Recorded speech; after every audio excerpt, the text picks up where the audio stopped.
नमस्कार सभी को।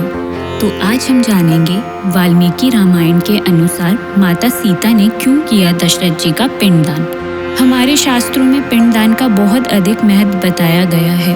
पितृपक्ष के दौरान पिंडदान करने गया जी में और अनेकों दूसरी जगह पर जाते हैं। ऐसा माना जाता है कि मरे हुए व्यक्ति का पिंडदान करने से उसकी आत्मा को शांति मिलती है, तो हमें भी अपने पूर्वजों का पिंडदान जरूर करना चाहिए। जब सीता जी ने किया पिंडदान। वाल्मीकि रामायण में सीता माता द्वारा पिंडदान देकर राजा दशरथ की आत्मा को मोक्ष मिलने का प्रसंग आता है।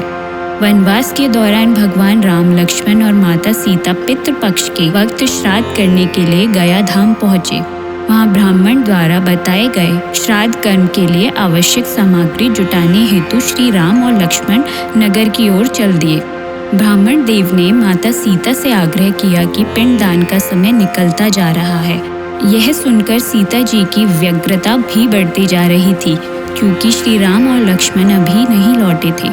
इसी उपरांत दशरथ जी की आत्मा ने उन्हें आभास कराया कि पिंडदान का वक्त बीता जा रहा है।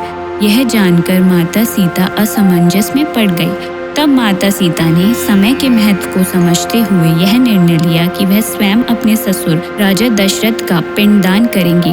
उन्होंने फल्गु नदी के साथ वहां उपस्थित वटवृक्ष, कौवा, तुलसी, ब्राह्मण और गाय को साक्षी मानकर स्वर्गीय राजा दशरथ का पिंडदान किया। इस क्रिया के उपरांत जैसे ही उन्होंने हाथ जोड़कर प्रार्थना की, तो राजा दशरथ ने माता सीता का पिंडदान स्वीकार किया।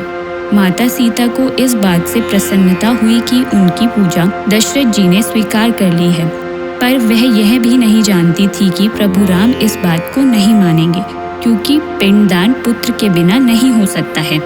थोड़ी देर बाद भगवान राम और लक्ष्मण सामग्री लेकर आए और पिंडदान के विषय में पूछा।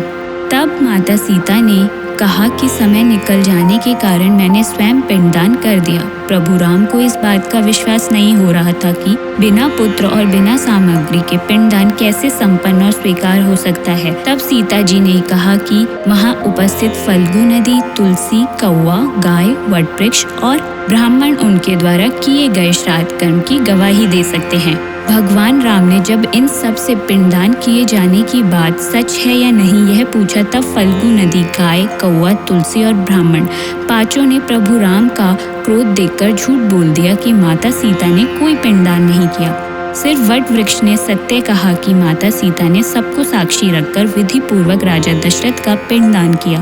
पांचों साक्षी द्वारा झूठ बोलने पर माता सीता ने क्रोधित होकर उन्हें आजीवन श्राप दिया। वही सच बोलने पर माता सीता ने वट वृक्ष को आशीर्वाद दिया कि उसे लंबी आयु प्राप्त होगी, वह दूसरों को छाया प्रदान करेगा तथा पतिव्रता स्त्री उनका स्मरण करके अपने पति की दीर्घायु की कामना करेगी। धन्यवाद।